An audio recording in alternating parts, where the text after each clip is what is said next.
akan coba tembakkan lasernya ke depan. Oke? Wow. Baik. Lagi. Lagi Bu. Sudah cukup. Nah, sekarang pertanyaan Ibu, bagaimana perbedaan cahayanya dari dua laser ini? Yang satu cerah. Saya Bu, Boleh, dia kalau yang warna hijau dia lebih terang, kalau yang merah dia lebih tidak terang Bu. ya, jadi ada dua warna ya, ada warna hijau dan warna merah. Ingat sebelumnya kita belajar gelombang elektromagnetik. Cahaya ini termasuk ke dalam jenis gelombang apa? Ada yang tahu? Saya Bu, Ya, dia cahaya. tampak. Iya betul Dera, cahaya tampak ya. Kemudian di dalam cahaya tampak itu ada spektrum apa aja anak-anak? Ada yang Merah. Baik, jadi dari di antara hijau dan merah ini, yang mana yang energinya lebih besar? Baik, selain ada energi, ada apa lagi dari cahaya ini? Intensitas, betul. Ada apa lagi? Ada banyak gelombang. Banyak gelombang. Ada apa lagi? Ada frekuensi. Betul, ada frekuensi. Ada lagi? Hebat. Oke, lengkap sekali ya, betul. Jadi dari cahaya ini ada panjang gelombangnya, ada frekuensinya, ada intensitasnya, dan ada energinya. Nah, hari ini kira-kira kita akan belajar tentang apa ya? Pasti kalian bertanya-tanya. Nah, hari ini kita akan belajar mengenai suatu fenomena di mana ketika kita menembakkan cahaya ke logam dengan energi tertentu, maka suatu elektron itu akan terlepas dari logam. Nah, fenomena ini dikenal dengan efek fotolistrik. Pernah dengar efek fotolistrik? Belum. Karena itu hari ini kita akan cari tahu bareng-bareng ya. Nah, adapun tujuan belajar kita hari ini, peserta didik mampu menjelaskan prinsip dasar dari efek fotolistrik dengan tepat. Kemudian anak-anak juga diharapkan mampu menganalisis pengaruh frekuensi dan intensitas cahaya terhadap peristiwa lepasnya elektron pada fenomena efek fotolistrik secara tepat. Kita akan bahas dari yang pertama, apa itu efek fotolistrik? Nah, efek fotolistrik ini adalah suatu fenomena di mana cahaya itu dapat melepaskan elektron dari permukaan suatu bahan tertentu. Jadi ketika logam disinari dengan cahaya dengan energi tertentu, elektron itu akan dapat keluar dari logam. Selanjutnya, aplikasi yang paling sering kita kenal atau paling sering kita temui jika membahas mengenai efek fotolistrik itu adalah apa ini? Ya, jadi ketika cahaya matahari mengenai plat logam akan muncul arus yang bergerak, akan muncul muatan yang bergerak, oleh karena itu dapat menghasilkan suatu arus listrik. Selanjutnya, untuk sejarah penemuan efek fotolistrik. Jadi efek fotolistrik ini sudah lama ditemukan oleh peneliti yaitu Heinrich Hertz pada tahun 1887 ketika melakukan percobaan gelombang elektromagnetik. Namun difinalisasi dan disempurnakan oleh Albert Einstein pada tahun 1905 yang menjelaskan bahwa cahaya ini terdiri dari paket-paket energi yang disebut foton. Jadi cahaya itu bukan cuma berupa gelombang anak-anak, tapi juga berupa sebagai partikel. Ya, jadi di dalam efek fotolistrik, cahaya itu dianggap sebagai partikel yang dinamakan foton. Nah, jika energi foton cukup besar, elektron itu dapat terlepas dari permukaan logam sehingga terjadilah fenomena yang disebut efek fotolistrik. Nah, ini persamaan dasarnya di mana Eka sama dengan HF dikurang WO atau HF sama dengan WO ditambah Eka maksimal. Dengan keterangan komponen rumus sebagai berikut, Eka itu adalah energi kinetik maksimum elektron. Boleh dicatat ya anak-anak, silahkan diperhatikan terlebih dahulu. H itu adalah massa Planck, kemudian F itu frekuensi foton, dan W itu adalah fungsi kerja dari logam itu. Nah, adapun syarat terjadinya efek fotolistrik. Jadi efek fotolistrik ini tidak selalu terjadi, tapi ada suatu syarat yang mengakibatkan efek fotolistrik ini bisa terjadi. Yang pertama itu frekuensi cahaya lebih besar dari frekuensi ambang. Jadi elektron ini hanya akan terlepas jika frekuensi cahaya datang itu melebihi frekuensi minimum dari logamnya itu sendiri. Kemudian energi foton itu lebih dari energi ambang. Energi cahaya juga harus cukup kuat untuk mengatasi daya tarik inti logam terhadap elektron. Nah, kemudian panjang gelombang cahaya itu harus lebih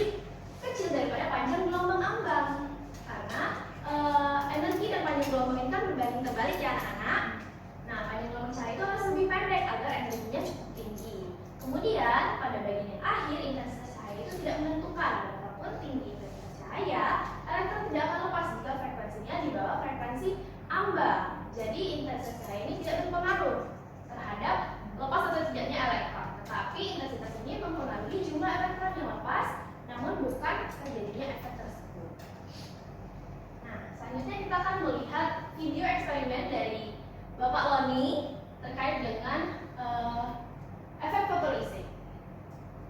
Jadi di sini Pak Loni akan menyinari suatu plat logam dengan cahaya yang diubah warnanya. Pertama kita lihat dulu dengan cahaya merah. Kita lihat di sini ada arusnya, apakah bergerak? Multimeternya? Tidak. Artinya apakah ada elektron yang lepas? Tidak ada. Baik. Selanjutnya kita lihat lagi warna apa yang dimasukkan di grafik ini? Warna kuning. Bagaimana dengan warna kuning? Kita lihat apakah bergerak multimeternya? Bergerak sedikit ya, bergerak sedikit. Berarti energinya lebih besar daripada energi cahaya merah tadi. Selanjutnya warna hijau. Bagaimana kira-kira? Pasti lebih besar? Iya. Karena cahaya hijau energinya lebih besar daripada cahaya kuning dan merah. Baik.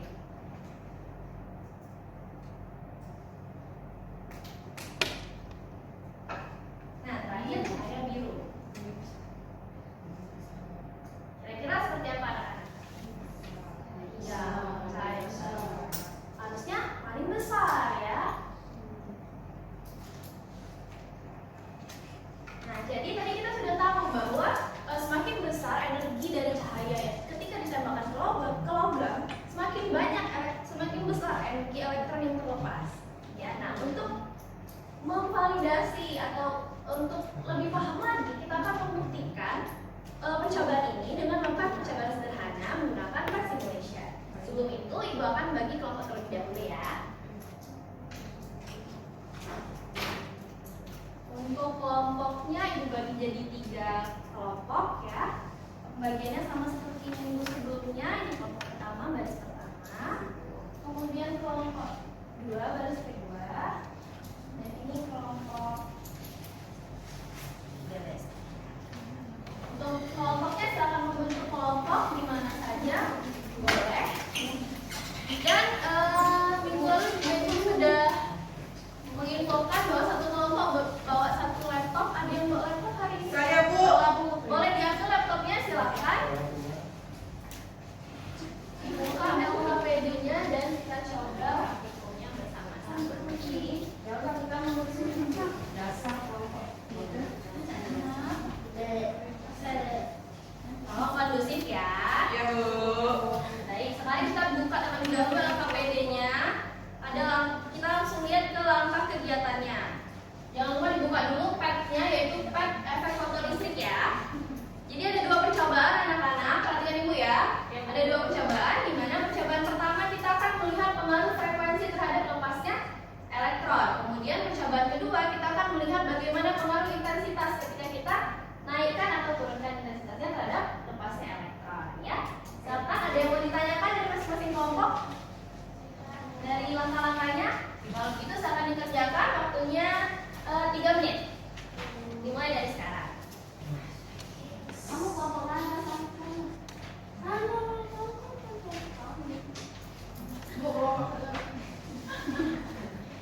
Ada apa kelompok 1? Enggak Bu, mau ibu. Tidak, Bu, benar Bu, aku enggak. Ibu ya, audio main terus Bu. Arifin jangan main-main ya, silakan kerjakan barengan sama kelompok.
kerja logam, maka efek fotolistrik dapat keluar dari logam. Iya, bagus sekali. Tepuk tangan dulu untuk kelompok 2. Kelompok lain bagaimana? Apakah sama? Sama. Silakan duduk kelompok 2. Wah, ternyata soal nomor 2 yang bisa jawab kelompok 1 ya, silakan. Iya, Bu. Silakan maju ke depan. Iya. Enggak apa-apa ya kelompok 3. Nanti kelompok 3 menyimpulkan pelajaran kelompoknya. Bu, nomor 2 saja ya, Bu? Iya, nomor 2. Ini dibaca dong. Karena soalnya cuma ada 2 kan. Nomor 2 silakan. Nomor 2. Semuanya perhatikan ya, semuanya perhatikan. Apakah peningkatan intensitas cahaya mempengaruhi energi elektron? Jawabannya tidak. Jadi karena intensitas cahaya itu tidak mempengaruhi elektron. Intensitas cahaya hanya mempengaruhi jumlah elektron yang terlepas. Iya, betul sekali. Bagaimana jawabannya kelompok lain? Kalau gitu silakan kembali pada duduknya ya. Terima kasih, Bu. Iya. Tapi duduk juga, Bu. Iya, semuanya silakan kembali duduk ya. Ini kami. Baik, jadi tadi kita sudah melakukan percobaan dan sudah diperoleh hasil juga yang sudah disepakati, di mana ketika frekuensinya kita tingkatkan maka energinya juga meningkat dan terjadi efek fotolistrik. Nah, ketika intensitasnya kita tingkatkan, apakah terjadi efek fotolistriknya? Tidak. Tidak. Pada frekuensi yang Rendah. Tapi pada frekuensi yang tinggi efek fotolistriknya terjadi tidak ketika kita ubah intensitasnya. Ada yang berubah? Yang banyaknya elektron. Iya, yang berubah itu banyaknya elektron, bukan terjadi atau tidaknya proses efek fotolistrik. Baik, kalau begitu selesai sudah pembelajaran kita hari ini. Tapi sebelum itu Ibu mau ada yang menyimpulkan pembelajaran kita hari ini. Ada yang bisa menyimpulkan? Iya, silakan. Sophia, silakan. Jadi kesimpulan pembelajaran kali ini, efek fotolistrik merupakan peristiwa terlepasnya elektron dari permukaan logam ketika disinari cahaya dengan frekuensi yang cukup tinggi. Baik, ada lagi yang bisa menambahkan frekuensi. Ada yang bisa menambahkan kesimpulan dari Sophia? Bagus sekali ya, silakan Bella. Jadi frekuensi cahaya itu menentukan besar energi foton dan energi elektron yang terlepas, sedangkan intensitas cahaya menentukan jumlah elektron yang keluar. Iya, bagus sekali. Tepuk tangan dulu untuk Bella dan Sophia.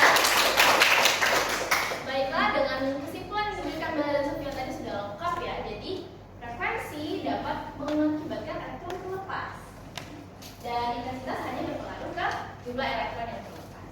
Baiklah, demikian pembelajaran kita hari ini. Tapi sebelum itu, Ibu ingin mengingatkan kembali untuk mempelajari materi kita di minggu depan, yaitu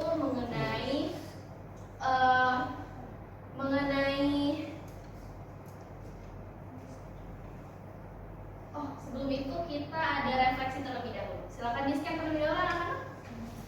Keluarkan handphonenya.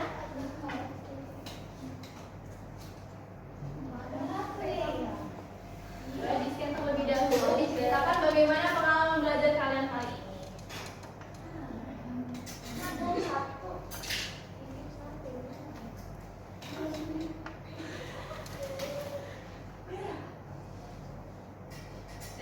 Sudah diisi? Join teman-teman boleh? Boleh, nggak apa-apa. Baik, kalau sudah, terima kasih banyak untuk tanggapannya. Dan jangan lupa untuk belajar pertemuan minggu depan, yaitu kita akan mempelajari mengenai radiasi benda hitam. Demikianlah pembelajaran kita hari ini. Ibu akhiri, wabillahi taufiq wal hidayah. Wassalamualaikum